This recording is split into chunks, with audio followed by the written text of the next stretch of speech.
In this video, we'll go over all the WoW news from the past week and try to compress it into a bite-sized video.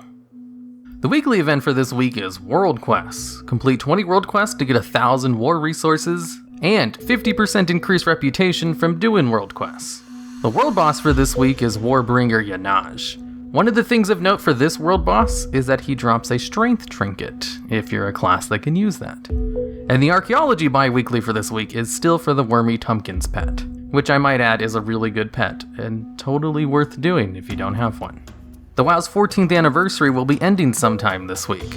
Before it ends, make sure to get your Corgi Goggles toy, which costs 200 time walking badges. And also remember, the XP buff you get from the item they give you is not a once per use. You can use it as much as you want, because I know there's some people who like to save that for when they level for an hour, when really you could have been using it the entire anniversary. In some speculative news, there was an article that came out where someone interviewed a Blizzard dev off the cuff with no confirmation, but from a pretty reputable reporter, I guess. I've heard mixed things on him. But anyway, there's going to be maybe a Warcraft version of Pokemon Go for the phone. Now, whenever people like to complain about mobile games in Blizzard, they always have but if they did pet battles on mobile, they might actually like that. And it seems like they might be doing something in that vein, which is honestly the only good news that could come out from a mobile app for Blizzard fans, is one that has something to involve pet battles. Which is surprising considering how many people hate pet battles just in the game in general. Starting today, a couple of changes to Uldir are going to go live. First off, Mithrax in all difficulties, the ads that spawn in the intermission phase will have their HP reduced by 10%, and the tentacles will no longer strictly prefer ranged players, and will target everyone with Mind Flays. And then, Fetid Devour and Gahoon got a couple of damage and health reductions on Mythic difficulty. And now it's time for some miscellaneous things. There's a couple of news items that I don't usually include because it's one line of text, so I thought I would just compile them all at the end of the news section from now on. First off, the Cold Light Surf Runner pet will actually have a chance to drop from all Murlocs in Island Expeditions, instead of just one specific Murloc.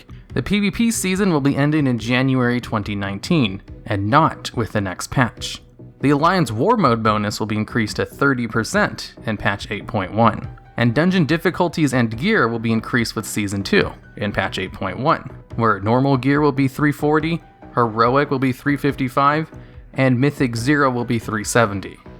Now on to weather with DevBot the Weatherbot. How's the weather out there? Why does Garfield hate Mondays so much? It's not like he had a job. He's a cat. Good question, DevBot. Why is that? Now onto the add-on spotlight for today. Today's add-on spotlight will be for Ahoy.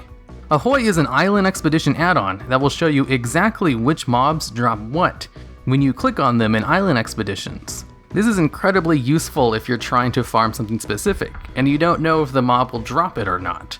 Or you can see if you're wasting your time farming a mob when they don't actually drop anything.